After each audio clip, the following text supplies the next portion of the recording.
Bem-vindos à nossa análise de hoje. O nosso foco vai ser a parte de cima da árvore pulmonar, a traqueia e os brônquios. Isso, a grande autoestrada do ar que a gente respira. Exato. E a gente tem aqui o conteúdo de uma palestra médica que, olha, disseca tudo: a anatomia, as defesas, as principais doenças que atacam essa região. E a nossa missão aqui é meio que traduzir esse mediquês todo, né? Tentar entender essa via aérea como uma fortaleza que está sempre sob ataque. Uma fortaleza muito bem projetada, por sinal. A gente vai explorar justamente isso. Como essa estrutura se defende e, claro, o que acontece quando a defesa falha. Certo. Tipo, por que a traqueia tem aqueles anéis de cartilagem? Ou qual é o sistema de limpeza super engenhoso que ela tem? Ah, boa. E o mais fascinante, na minha opinião, é ver como um agressor crônico, tipo o cigarro, pode forçar o corpo a fazer uma reforma de emergência que, sabe, apesar da boa intenção, pode acabar abrindo a porta para doenças bem piores. Como o câncer, imagino. Exatamente, como o câncer. Ok, então vamos começar pela arquitetura dessa fortaleza, a traqueia. A fonte diz que ela é cartilaginosa. Eu imagino que seja para ela não fechar, né? Meio como uma mangueira de aspirador de pó que tem aqueles anéis para ficar sempre aberta. É isso. Perfeito. A analogia da mangueira é ótima. A cartilagem garante que o caminho do ar fique livre. Mas esse tal sistema de limpeza mucociliar, isso já soa bem mais complexo. Ah, aqui está a verdadeira genialidade da coisa. Pensa no revestimento interno dela como um tapete rolante microscópico. Um tapete rolante? Sim, é o que a gente chama de epitélio colunar ciliado. São células com os pelinhos, os cílios, que ficam batendo juntos, sabe? Sempre na mesma direção. Para cima, imagino. Exato, sempre para cima, em direção à garganta. Eles movem uma camada de muco. Aí qualquer poeira, bactéria, qualquer coisa que a gente inala, grunda nesse muco e é levada para fora, como se fosse lixo numa esteira. Uma esteira de limpeza automática. Genial. Mas o que acontece quando essa fortaleza sofre um ataque constante? Um bombardeário diário, como a fumaça do cigarro. Aí o sistema começa a falhar. Essa esteira deve ser a primeira coisa a estragar. Exatamente. A fumaça é tóxica. Primeiro ela paralisa e depois ela simplesmente destrói esses cílios, que são super delicados. E o corpo? O que ele faz? O corpo entra em modo de pânico. Ele pensa, ok, esse carpete delicado não tá dando conta, preciso de algo mais parrudo. Entendi. Então, ele meio que arranca esse epitélio colunar e coloca no lugar um piso de cerâmica bem mais duro, que é o epitélio escamoso. Esse processo de uma célula madura virar outra é o que a gente chama de metaplasia. Certo. Então, uma adaptação para sobreviver. O corpo está trocando a função pela resistência. Mas ao fazer isso, ele perde a esteira de limpeza, né? Perde totalmente. Isso é reversível? Se a pessoa para de fumar, o carpete pode crescer de novo? Ótima pergunta. Sim, a função de limpeza se perde e é por isso que o fumante tem aquela tosse crônica. Sabe? É o corpo tentando limpar na marra o que a esteira não limpa mais. Faz sentido. E, felizmente, se a agressão para e o dano não for muito avançado, a metaplasia pode regredir, sim. O corpo pode bem devagar reinstalar o carpete original. Ufa! Mas o grande perigo é que, durante essa obra toda, essa troca de tecidos, as células estão se dividindo muito rápido. E é nesse caos que os erros genéticos podem acontecer, levando primeiro à displasia, que são células anormais, e depois ao câncer. E a fonte faz uma comparação muito interessante com o esôfago. Parece que o mesmo processo, a metaplasia, pode ser causado por coisas completamente diferentes dependendo do lugar. Precisamente. Isso mostra como o corpo tem um cardápio limitado de respostas, né? O esôfago, por natureza, já é revestido com esse piso de cerâmica, o epitélio escamoso. Porque ele aguenta o atrito da comida. Exato, então o cigarro ataca esse tecido diretamente e pode causar um câncer de células escamosas ali, sem precisar de metaplasia antes. Já a metaplasia que acontece no esôfago, o famoso esôfago de Barrett, já ouvi falar. é causada por outro agressor, o refluxo de ácido do estômago. O ácido força a troca do piso do esôfago por um tecido mais parecido com o do intestino. Ou seja, dois agressores diferentes, fumaça e ácido, causando a mesma resposta de defesa, mas em tecidos diferentes. O contexto muda tudo. Entendido. Já vimos a defesa contra um ataque prolongado. Mas e uma invasão rápida, aguda, tipo um vírus? O material aqui fala em laringotráqueo-bronquite. O nome parece um trava-línguas. Mas é literalmente um mapa da invasão. Ah, é? Sim, o nome te diz exatamente o caminho. O vírus, que geralmente é o parainfluenza, ataca a laringe, depois a traqueia e os brônquios.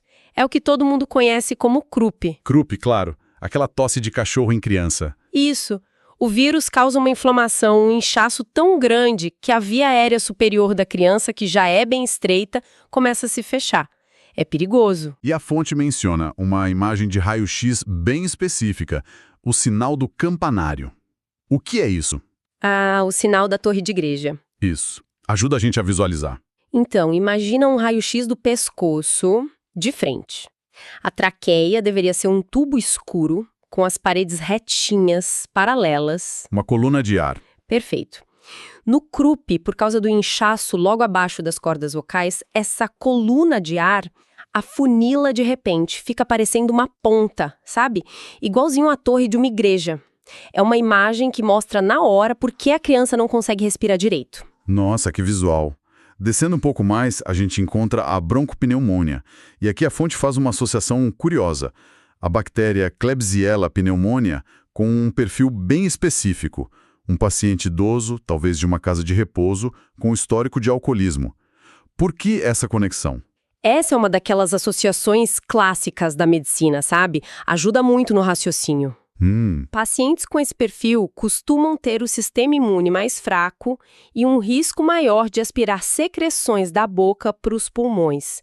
E a Klebsiella é uma bactéria especialmente agressiva.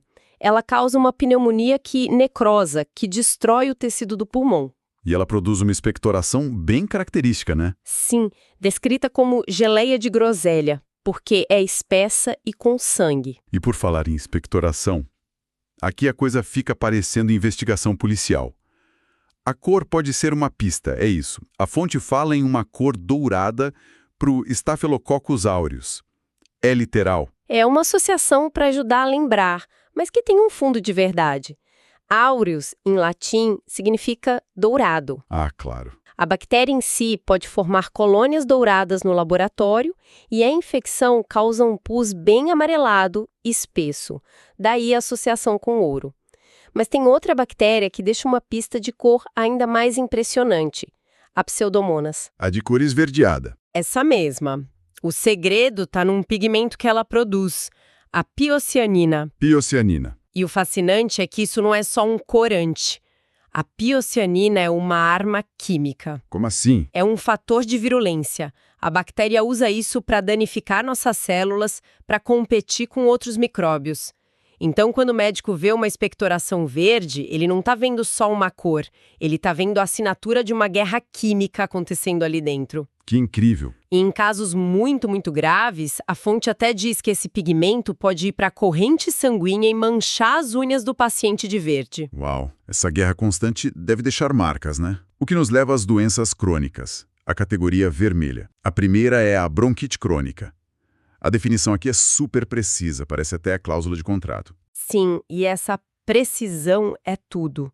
A definição clínica é tosse produtiva, na maioria dos dias, por pelo menos 3 meses seguidos durante 2 anos consecutivos. 3 meses, 2 anos? Exato. Pode parecer pedante, mas essa definição é o que separa uma tosse chata, que ficou depois de um resfriado, de uma doença crônica, de uma mudança permanente no pulmão. É o critério que diz, olha, isso aqui não é mais temporário. Entendi. É um desafio enorme para quem estuda ter que memorizar esses critérios, esses números, esses prazos. Totalmente. Não basta entender o conceito, tem que ter a regra exata na ponta da língua. Sem dúvida. É um dos maiores obstáculos. Não adianta saber mais ou menos. Numa prova ou na vida real, a diferença entre 2 meses e 3 meses pode mudar tudo. E a única forma de fixar isso é com repetição. É resolver caso, fazer questão. Ora, em medcoub.com.br, baixa o app e aproveita o maior banco de questões do Brasil, com provas anteriores de todas as instituições, questões comentadas, resumos práticos, aulas completas e flashcards prontos para revisar onde quiser.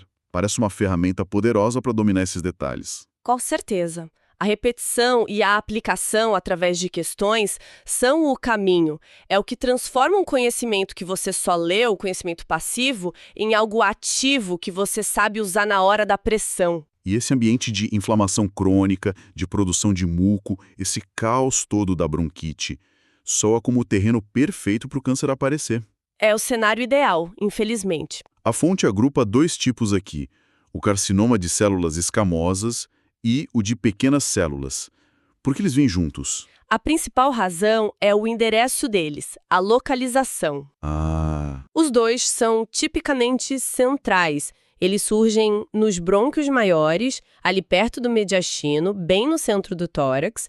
O de células escamosas é a consequência direta daquela metaplasia que a gente falou. É a obra do piso de cerâmica que deu muito errado. Certo. Já o carcinoma de pequenas células, que também chamam de oat cell, célula em grão de aveia, também é central, também ligado ao fumo, mas ele é um bicho diferente, conhecido pela agressividade extrema, cresce muito, muito rápido. São dois vizinhos bem perigosos no mesmo bairro. Ok. Então, para a gente amarrar tudo, a gente partiu da arquitetura da via aérea, uma fortaleza, vimos o sistema de defesa, a tal esteira de limpeza, acompanhamos a adaptação que dá errado com o cigarro à metaplasia e aí mapeamos as consequências. Invasões agudas como o croup e a guerra crônica que leva à bronquite e, no fim, aos cânceres que surgem no coração dessa batalha. Exatamente. O ponto principal é como tudo isso se conecta, sabe? Um hábito leva a uma alteração celular que abre a porta para um tipo de câncer específico, numa localização específica. Se a gente entende a anatomia, a gente entende o porquê e o onde de tudo isso. Tudo está ligado. Tudo. E para encerrar, fica aqui uma reflexão. A fonte menciona que o tipo mais comum de câncer de pulmão, o adenocarcinoma, curiosamente não costuma ser central como esses dois que a gente discutiu. É verdade, ele é mais periférico. Exato. Ele geralmente aparece na periferia do pulmão. Isso levanta uma questão interessante, né? Se os cânceres centrais estão tão ligados ao impacto direto da fumaça nas grandes vias aéreas, o que a localização mais distante do tipo mais comum de câncer pode sugerir sobre as causas dele? Que outros fatores podem estar em jogo lá nos cantos mais silenciosos dos pulmões?